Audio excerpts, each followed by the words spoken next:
It is indeed Christ the King Sunday. It is the capstone of the church year. Did you know it's New Year's Day before Christmas? In a way, next Sunday is the first Sunday in Advent, and that begins the church calendar. When we think about the birth of Christ, leading all the way through to Christ the King, and everything in between. You know, I think there's beauty in the church calendar, keeping watch over times and seasons in a way that helps us as Christians in our devotional life and our worship life. But always, I like to ask the Lutheran question, what does this mean? What does Christ the King mean? What does it mean to call Jesus King? Here we have a conversation about that between Jesus and Pilate. What does it mean to say Jesus is King? It's interesting that this story comes to us from the Gospel of John, because there's some peculiarities about this gospel. So we'll talk about what those are, what Jesus says and does not say in this particular gospel account. And we're going to end, though, with the practical side of things. Well, what does it mean for us to say that Christ is a king? So first, for those kind of peculiarities. You know, there are 4 gospel accounts: Matthew, Mark, Luke, and John. Matthew, Mark, and Luke are often called the synoptic gospels. They sort of hang together. The idea was that Mark wrote a gospel, and then when Matthew and Luke wrote their gospel, they borrowed material from Mark. You can find parts of Mark in each one of Matthew and Luke. And they added their own material as well, and they borrowed from another shared source that we call Q. That's sort of the source theory. But then you get John. John is this gospel kind of all over by itself. John has some unique things about it. In this case, what applies to Christ the King is the story of Jesus asking his disciples, "Who do you say that I am?" Do you remember that story? Let me remind you. Peter, the rest of the disciples are having a conversation with Jesus. Jesus says, "Who do the people say that I am?" "Oh, well, some say you're Elijah, some say you're a prophet, some say John the Baptist." The people are confused about who Jesus is early in his ministry. And then Jesus turns to them and asks them the question, just as he asks us the question, "But who do you say that I am?" Who's the one that plucks up and answers? Peter. Peter's the one who steps forward. Peter, the bold one, says, "You are the Christ, Messiah, Son of the living God." Jesus has some complimentary words for that, saying that the Father has revealed that to you. Flesh and blood hasn't given you that answer, but the Heavenly Father instead has revealed that to you. So we see that account happen in the Synoptic Gospels, but it does not happen in John. We don't have a "but who do you say that I am" story in John. It's not there. John chose not to include that story. Why not? Why didn't he include that story in the Gospel of John? Bible scholars like to ask these questions about, well, why is this story here and not over here? And why did this gospel writer change it a little bit and make it a little differently, or include these details, or include those, or leave those out? And sometimes, as Christians, we can get some good, fruitful study from those things. They even make Bibles that include the Gospels on a page, so that you have Mark on one side over here, you have Matthew and Luke, and you have John. And where their stories line up, you can see those on the page. There are very few places where all 4 stories line up. Most of the time, these 3 have got it, and this one doesn't, or it's in a different place. Why did the gospel writers do that? Why are there 4 different accounts of Jesus? Well, we learn something new about each one. As we get close to Christmas, we'll find that the Christmas story, if all we had was one gospel, so let's say the Gospel of John, we wouldn't have the Christmas story. We would have, in the beginning was the Word, and the Word was with God, and the Word was God. You get the idea that the Word was made flesh and became one of us, Okay, great, but no birth in a manger, no Mary and Joseph, no wise men, no shepherds, none of that. We get right into John the Baptist and accounts of Jesus' ministry. Not much about his birth. See, so sometimes we get different gospels for the reason of including different stories about Jesus. But here we're dealing with a story that's left out. Why did John leave out that story? Well, that was a very important story. Jesus asking the disciples, "But who do you say that I am?" I've preached that way, and I know other preachers have done the same. To turn the question to you, to each of us. Who do we say that Jesus is? And it's a fair question to ask on Christ the King. What does it mean that Jesus is King? What does it mean to you that Jesus is King? So, I think the answer is found, or maybe we get some clues to the answer, in why John left out that story. See, in John's gospel, we also get something that you don't get in the others, at least not in the same way. In John, we get 7 I am accounts. 7 different places where Jesus says, I am. Maybe you can name some of them. Just call them out if you think of it, what Jesus says, I am. Anybody? I am the good shepherd. I am the bread of life. So I heard someone else say it, the way, the truth, and the life. Good. Before Moses was, I am. All right, he said that. It's not one of the 7 I am statements, but you got it. Yes, before Moses was, I am. I am the resurrection, yeah. The water of life. Right? I am the door, is another one that Jesus says. I am the gate. I mean, there's all of these I am statements that Jesus makes in the Gospel of John. So, in the other Gospels, he asks, who do people say that I am? But in the Gospel of John, he spends his time telling us who he is. I am this. I am that. I am the way, the truth, and the life. I am the door. I am the bread of life. I am the resurrection. I am the good shepherd. We get these again and again. Now, what's in common about all those I am statements is that they're all metaphors. How many of you had a job title? Or have a job title, sorry. Did you often identify yourself by your job title? Hi, my name is, I am the. Or if you had a rank, perhaps you said, hello, I am Sergeant so-and-so, Private so-and-so. You included that as part of your name or title. Hi, my name is Galen. I'm the pastor at Bethany Lutheran Church. Hi, my name is Pastor Galen Gallimore. You can include that. Sometimes we identify ourselves by the thing we do. But how many of you would go up to someone and say, hi, I am the bread of life? What? Well, of course, we wouldn't say that because we're not Jesus. But think about the nature of what it means to say, I am a metaphor. Hi, I am the grass that blows in the wind.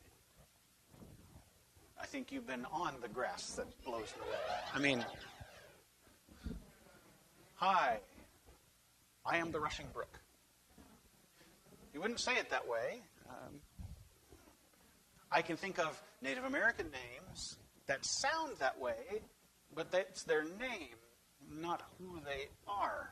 You see, it seems strange when we think about it from our perspective, why we would say, I am the metaphor. I am the red rubber ball. What? Makes no sense. I'd say, I am like a red rubber ball. I am like the rushing brook. I am like the blowing wind. I am whatever. But I am not the. That seems silly. Jesus tells us who he is using metaphors, pictures of ideas to help us get to who he is. I am the Alpha and the Omega, the beginning and the end. Whoa. I mean, that's like deep, man. I mean, you see where this goes? This is really Jesus getting deep with us. So what's he doing here? this conversation with Pilate about kingship. Pilate says, "Are you the king of the Jews?" Jesus doesn't say yes or no. Jesus answered, "Do you ask this on your own, or did others tell you about me?" That's the closest we get in the Gospel of John to a "who do you say that I am?" It's in Jesus' conversation with Pilate. Jesus wanting to know, well, is this your idea or someone else's? Get a little bit of the both questions wrapped into one. It's a fair question for us to consider too. Who do you think Jesus is, and what do others say about him? If I asked you who Jesus is, and you gave me an answer, a sincere, heartfelt answer, would you be offended if I then asked you, is this your idea, or did someone else tell you this? What? You might be offended. What do you mean? Of course it's my idea. I mean, yeah, I heard it in church, but it's my idea. I mean, what are you getting at? It's a very accusatory question in that context, isn't it? Jesus answered, "Do you ask this on your own, or did others tell you about me?" And Pilate replied with a question. What a great little tete-a-tete we have here. "I'm not a Jew, am I?" Well, okay, this is your bailiwick. This is your area. This is your wheelhouse. I'm not a Jew, I'm a Roman. Your own nation. And the chief priests have handed you over to me. Now, if he can get him to talk about that, then Jesus will have admitted to answering his question. What was Pilate's question again? Are you the king of the Jews? The king of the Jews. He's got two pieces of data in that question. If Pilate is the attorney and Jesus is on the stand, how can he get him to admit to either one of those things? Because those are the two bits he needs to convict. I just recently served on jury duty. And yeah, I think I mentioned this before, I served on a jury, and yes, we did reach a verdict. And it's interesting to go through the process and see what bits of information you're given to make a decision. And then later you think, well, what about this and what about that? Well, they didn't give us that information. We can't decide based on the what-ifs. We have to decide based on what they gave us. This is what Pilate's after. Are you the king of the Jews? Those two bits. So Pilate turns the question again, only a slightly different way. Your own nation. Okay, if he admits to that, then we've got him. And the chief priests have handed you over to me. What have you done? Jesus dodges the question again. My kingdom is not from this world. If my kingdom were from this world, my followers would be fighting to keep me from being handed over to the Jews. But as it is, my kingdom is not from here. So Jesus sets it up to say that I would be against these Jews who handed me over. That's not my crowd. Pilate again asked him, so you are a king? I think I've got him on the nation bit. Let's get the king part tied up. Jesus answered, you say that I'm a king. Jesus makes I am statements all over the Gospel of John. Why isn't he coming out and saying, I am a king? Jesus is prophet, priest, and king. We acknowledge that now. High and lifted up on the throne. We have all of this beautiful imagery of Jesus seated at the right hand of God, given the authority to put all of his enemies under his feet as a footstool. I mean, this is the idea of Jesus as a king is not debated now in hindsight, but at that moment, why didn't he just come forward and say, I'm a king? Well, a couple of reasons. To begin with, at this point, he wasn't a king. He had not been raised up. He was still Jesus, the God made flesh. Jesus, the man walking with disciples. At this point, he was not the king. He had not been raised up and placed on the throne. Think about that title that you have or had. Can you imagine a time before it? What's one of those moments in your life where you waited to earn a title? Whether it was the next rank, whether it was the next pay grade. And what was it like to be before that? It was a course you took. And at the end of it, you'd get a certificate saying, you are now qualified to... Maybe you were waiting on the birth of a child. From that point on, you get the name Mom. Like it or not. Are you a mom? You say so. What? Are you the mom of this child? If I were the mom of this child, my followers would be fighting to free me from this child. You can carry that illustration as far as you want. What was it like before when you were waiting for that title? That's the case with Jesus. He is not yet the king. He can't say, I am the king, because he's not yet the king. God hasn't lifted him up and made him the king. Soon and very soon, he's going to be the king. But not yet. Second reason why Jesus doesn't say, I am the king, is because Pilate has narrowly defined it as the king of the Jews. Now, that's a word with a lot of baggage in this case. There are those Jews who believed, those Jews who were fighting against Jesus, those Jews who have handed him over. There are a lot of political ramifications involved in that too.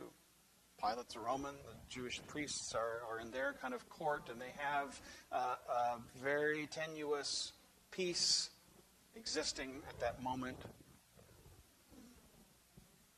We haven't quite reached 70 when the temple is destroyed and the Romans occupy and the balance of power tips completely in their favor. At this point, there's still kind of a quasi-peace going on, tenuous at best. They have their systems that work. And so Pilate's trying to tread very carefully here within the political arena. And so if Jesus answers yes to, I am the king of the Jews, well then that's a very limited, narrow definition. But Jesus expands, thankfully, that definition for us. My kingdom is not from this world. How much more expansive can you get than that? If my kingdom were from this world, my followers would be fighting to keep me from being handed over to the Jews. But as it is, my kingdom is not from here. But didn't he, in that sense, just admit to being a king? If you're the prosecutor and you're going after him, I think I've got him now. He's talked about having a kingdom, so he's admitted to being a king. Let's see if we can nail him. So you are a king, Pilate says. Jesus says, you say that I am. How is it that then we say Jesus is a king? Because ultimately, Jesus can say, I am the door, I am the way, I am whatever. Jesus can say, use whatever metaphor Jesus wants. But ultimately, what matters is our acknowledgement of Jesus' kingship. Jesus, the door, the way, the truth, the life, the resurrection, and so on. What makes Jesus king? We acknowledge Jesus' kingship. It puts us in relationship with that king. But what is it inherent about being a king? Think about your job title. What did you do to earn that? If you are a professor, a doctor, perhaps it's a degree, it's education. Perhaps it's a skill set that you and only you could do that gave you that title, that position. You were qualified to do that. You had the education to do it. You had the skills. You had the experience, and so on. You get the idea. What is it that qualifies Jesus to be king? Well, we only get a little brief snippet here, but I think it's enough for us today. You say that I am a king. For this I was born, and for this I came into the world. Remember, his kingdom is not of this world, so he came into this world to testify to the truth. Look at that piece. And then everyone who belongs to the truth listens to my position where someone in authority over you has told you something untrue? Ever been in a position where someone in authority over you has lied to you? That's a hard question, because it puts you in a spot, doesn't it? If someone who's in charge of you has told you something untrue or misused their power, what do you do? Our last bishop's convocation over in Seebeck, our speaker talked to us about the workings of power, how power plays happen. And it happens in congregations too. You see that all over. Most of the time, it's just innocent, ordinary human ways. Power transactions occur all the time. Here we've got a power struggle going on, a power play, as it were, because Pilate is given the authority to have this man. But Jesus' authority far usurps Pilate's. What is it? Well, to begin with, he says he testifies to the truth. Would you like, be honest with me now, would you like a mayor who tells the truth? Would you like a governor who tells the truth? How about a president who tells the truth? Now be careful. Do you really want someone to tell you the truth? Oh, we like that idea. And I think, gosh, if it, that naive, childish idealism that says, if we had a politician who would really tell us the truth, what is it? What's the old saying? They wouldn't get elected. Because the other fellow would lie and promise us something better. Oh, we've got a very political gospel today in that sense. That's the nexus of what's going on here. Let me take it out of the political realm and bring it into the classroom. My oldest son has a teacher who gives the kids Starbucks. Now, let me qualify that. It's not the coffee, Starbucks. It's Starbucks, like as in bucks, as in dollars. Okay, the kids are stars, they earn Starbucks, and then they can use those to spend at the end of the year on prizes. And if they behave well, they earn more Starbucks.